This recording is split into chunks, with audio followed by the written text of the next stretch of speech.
नमस्कार, स्वागत है आप सबका राजनीति के इस अखाड़े में। मेरा नाम है अजय सेतिया। मित्रों, मैं शुरू से कहता रहा हूं, बल्कि इस बात को कई बार दोहराया है कि आम आदमी पार्टी का हाल असम की असम गण परिषद जैसा होगा। वह मरेगी तो नहीं, लेकिन आईसीयू में पड़ी रहेगी, यानी तड़प तड़प कर मरेगी। अरविंद केजरीवाल भाग रहे हैं और दिल्ली की जनता उन्हें भगा रही है। अभी तो चुनावों की शुरुआत हुई है, चुनावों का ऐलान तक नहीं हुआ है। केजरीवाल ने सोचा नहीं था कि अपने ऐशो आराम के लिए बनाया शीश महल उनके जी का जंजाल बन जाएगा। पहले टाइम्स ऑफ इंडिया ने 2 साल पहले शीश महल का भंडाफोड़ किया था, तो अब इंडियन एक्सप्रेस ने शीश महल पर कैग की रिपोर्ट का सिर्फ एक हिस्सा लीक किया है। और इस एक हिस्से के लीक होने से केजरीवाल के पसीने छूट गए हैं। जब पूरी रिपोर्ट बाहर आएगी तो केजरीवाल मुंह भी नहीं छुपा पाएंगे। इसलिए केजरीवाल ने कैग की 14 रिपोर्टों को दबाकर रखा है। यानी कैग की तो एक रिपोर्ट है शीश महल पे, 14 रिपोर्टें हैं टोटल। 13 और घोटाले हैं जो शायद अभी जनता के सामने आए ही नहीं हैं। क्योंकि वो घोटाले हैं, इसलिए कैग की रिपोर्ट अरविंद केजरीवाल ने विधानसभा में नहीं रखी। आतिशी मार्लिना के बाद भी सत्र हो चुका है, उसमें भी वो रिपोर्ट नहीं रखी गई है। यानी उन 14 घोटालों को वो दबाना चाहते हैं। और जब रिपोर्ट पेश कर दी जाएगी नई विधानसभा में, तो कहेंगे कि ये घोटाले फर्जी है, ये घोटाले हुए ही नहीं।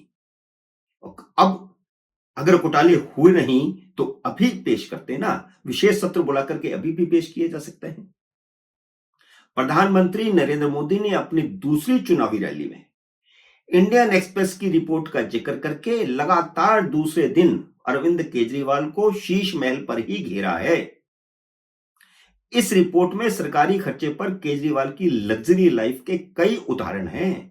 टॉयलेट से लेकर के किचन तक, टेरेस से लेकर के शीश महल के ड्राइंग रूम तक। लग्जरी लाइफ शायद केजरीवाल का बचपन का सपना था, जो उन्होंने सरकारी खजाना अपने ऊपर खर्च करके पूरा कर लिया।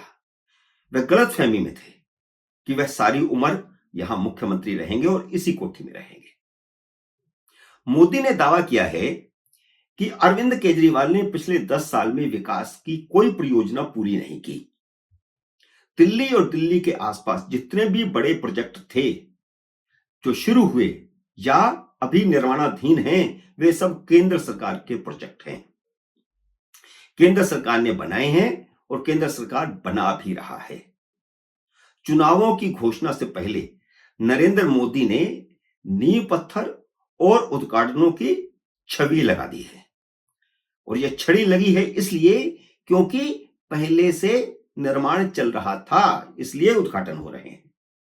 और केजरीवाल के पास न तो कोई प्लानिंग है कि वह नींव पत्थर रख सके भविष्य की योजना का। भले ही आतिशी मार्लिना उद्घाटन करे, नींव पत्थर रखे, केजरीवाल उनके साथ खड़े रह करके फोटो खिंचाएं, लेकिन ऐसी कोई प्लानिंग ही नहीं है। न कोई प्रोजेक्ट ऐसा था जिसका पूरे होने पर वह उद्घाटन कर सकें। एक कहावत है जो अच्छी तो नहीं है, भाषा अच्छी नहीं है, फिर भी कह ही देता हूं, नंगा क्या नहाएगा क्या निचोड़ेगा। इसलिए जो केजरीवाल पिछले कुछ दिनों से रेवड़ियों का लालच दिखाकर दौड़ में कुछ आगे दिख रहे थे, वह पूरी तरह बचाव की मुद्रा में आ चुके हैं। और चुनाव का यह सीधा सा फंडा है, जो डिफेंसिव हो गया वह हार गया। प्रधानमंत्री नरेंद्र मोदी ने नमो भारत के जिस साहिबाबाद से दिल्ली के न्यू अशोक नगर कॉरिडोर का उद्घाटन किया है, उसे केजरीवाल ने केंद्र सरकार और दिल्ली सरकार का ज्वाइंट वेंचर कहकर श्रेय लेने की कोशिश की है। ये जो पूरा कॉरिडोर है वो कई हिस्सों में बन रहा है, जाकर के 2025 के मध्य तक पूरा होगा। लेकिन दिल्ली का हिस्सा भी बनना है। दिल्ली के सिर्फ 2 स्टेशन इसमें आए हैं, आनंद विहार का और न्यू अशोक नगर का। बाकी हिस्सा भी बनना है, फिर जाकर के बाकी का हिस्सा जाकर के फिर गुड़गांव की तरफ जाएगा। हरियाणा की तरफ, उत्तर प्रदेश से लेकर के हरियाणा को, दिल्ली को बीच में लेते हुए ये जोड़ने वाला प्रोजेक्ट है। जबकि आप सबको याद होगा, श्रेय तो ले रहे हैं केजरीवाल, लेकिन आप सबको याद होगा कि इसी प्रोजेक्ट के लिए दिल्ली के हिस्से में निर्माण का पैसा नहीं देने पर सुप्रीम कोर्ट ने केजरीवाल को डांट पिलाई थी और दिल्ली सरकार के सारे विज्ञापन रद्द करने की चेतावनी दी थी। सुप्रीम कोर्ट ने के जज ने कहा था कि आपके पास विज्ञापनों पर खर्च करने के लिए तो बहुत पैसा है, लेकिन विकास के कार्य के लिए आपके पास पैसा नहीं है। दिल्ली सरकार ने अभी भी पूरा पैसा नहीं दिया है, इसलिए ये जो कॉरिडोर का न्यू अशोक नगर के बाद का जो हिस्सा है उसका निर्माण नहीं चल रहा है, रुका हुआ है। और केजरीवाल ने 488 करोड़ रुपया विज्ञापन पर खर्च किया है। इसे उन्होंने विधानसभा में कबूल भी किया है, लेकिन टीवी इंटरव्यू में वो मना कर देते हैं कि नहीं, इतना पैसा हमने खर्च नहीं किया, जबकि विधानसभा में कहा और बजट में है 500 करोड़ रुपए का। झूठ बोलने में माहिर केजरीवाल अभी भी झूठ बोल रहे हैं, जबकि दूसरी ओर मोदी और अमित शाह 2020 से ज्यादा हमलावर हैं, क्योंकि वे दिल्ली नहीं देश को देख रहे हैं। देश की भविष्य की राजनीति कैसी होगी यह दिल्ली विधानसभा के चुनावों पर निर्भर होगा। अगर उड़ीसा, हरियाणा और महाराष्ट्र की तरह दिल्ली ने भी मोदी के हाथ मजबूत किए तो साफ हो जाएगा कि लोकसभा के चुनाव में इंडिया अलायंस को जो बूस्ट मिला था, जो थोड़ी बढ़त मिली थी, वह समाप्त हो गया है, वह युग खत्म। भले ही दिल्ली में कांग्रेस और आम आदमी पार्टी आमने सामने चुनाव लड़ रहे हैं, लेकिन दोनों इंडिया अलायंस का हिस्सा हैं। जैसे बंगाल में तृणमूल कांग्रेस और कांग्रेस आमने सामने लड़ी थी, लेकिन तृणमूल कांग्रेस आज भी इंडिया अलायंस का हिस्सा है। इसलिए भाजपा दोनों को हराकर सत्ता हासिल करेगी, तभी देश की भविष्य की राजनीति का रास्ता साफ होगा। हंग असेंबली भविष्य की दिशा नहीं बताएगी और यही सबसे बड़ा संकट है।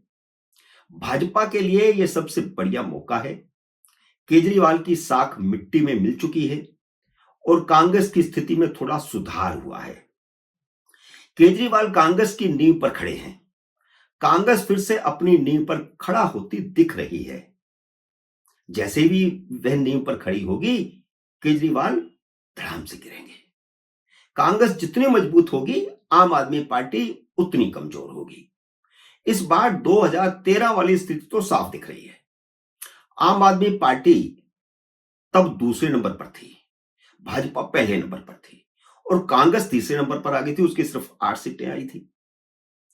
आज की स्थिति में भाजपा पहले नंबर पर फिर से है, लेकिन दूसरे नंबर और तीसरे नंबर की स्थिति बदलती हुई दिखाई दे रही है। अब दिखाई दे रहा है कि कांग्रेस दूसरे नंबर पर है और आम आदमी पार्टी तीसरे नंबर पर चली गई है। आप इस बात को ध्यान में रखिए कि उस समय भाजपा को 31 सीटें मिली थी, आम आदमी पार्टी को 28 सीटें मिली थी और कांग्रेस को 8 सीटें मिली थी।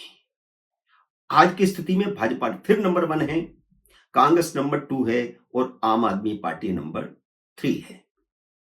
भाजपा ने थोड़ा भी जोर लगा दिया तो केजरीवाल से निराश मध्यम वर्गीय वोटर भाजपा को स्पष्ट बहुमत दिला सकता है, क्योंकि हंग असेंबली दिल्ली का मध्यम वर्ग कतई नहीं चाहेगा। भाजपा ने अभी सिर्फ 29 उम्मीदवार खड़े किए हैं। सभी 29 उम्मीदवार बहुत ही मजबूत हैं, जिससे केजरीवाल, मनीष सिसोदिया और आतिशी मार्लेना तीनों बड़े नेताओं की मुश्किल बढ़ गई है। केजरीवाल के सामने भाजपा के पूर्व मुख्यमंत्री साहब सिंह वर्मा के बेटे प्रवेश वर्मा, तो कांग्रेस की तरफ से शीला दीक्षित के बेटे संदीप दीक्षित को, यानी दोनों पार्टियों के उम्मीदवार पूर्व मुख्यमंत्रियों के बेटे हैं, पूर्व सांसद भी हैं, और फिर केजरीवाल उनके सामने जो पूर्व मुख्यमंत्री हैं।